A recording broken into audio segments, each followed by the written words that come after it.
Alright, this is the way to print it off as for the, well, for one of the pieces at least. So this will be on the right side as you hold it right here. So you got the A, B, X, Y, start, select, speaker right there.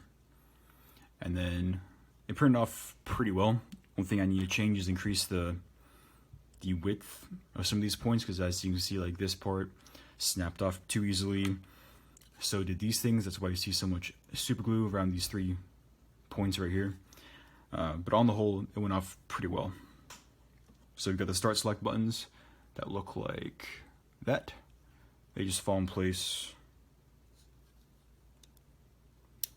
right in there, like so.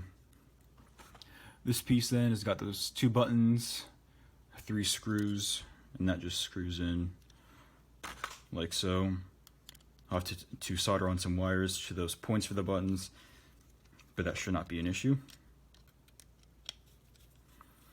And then all these screws I got from a computer repair kit. And they work kind of perfectly, to be honest. So, start select, sounds good, looks good, except for all that glue. We got the speaker, that was fall in place here, like so, and then I realized I needed something to hold it in place. So I made this, and it works fine as is. I will need to make it a little bit wider and a little bit thicker that way, just so it has a better control over the speaker, because you can hear the speaker kind of jumping back and forth. Not a lot, but just a hair. Enough to where it's annoying, basically. So that's good. If you can hear that. Okay.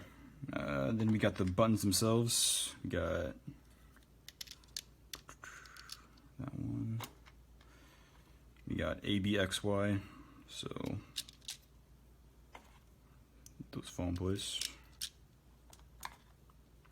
These buttons right here, if you can see these, I got these from, I did not make these. These were from an online repository of like replacement parts that you can print off. So saved myself some work there, which was nice. And then here is this.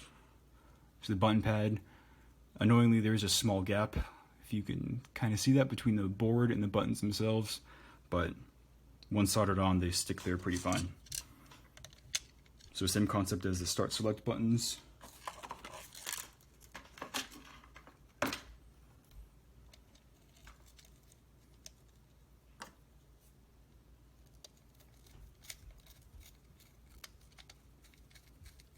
Good, screw that in.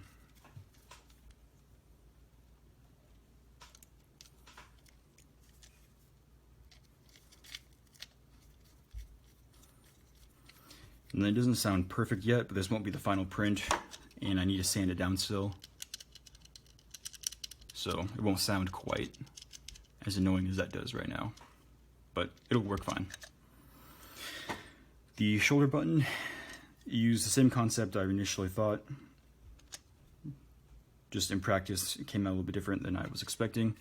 So that's the limiting board right there. That'll plug in there, and on the side it's going to sandwich in on the back here. This is the actual button with the backing, and that just plugs in right into that hole right there, like so.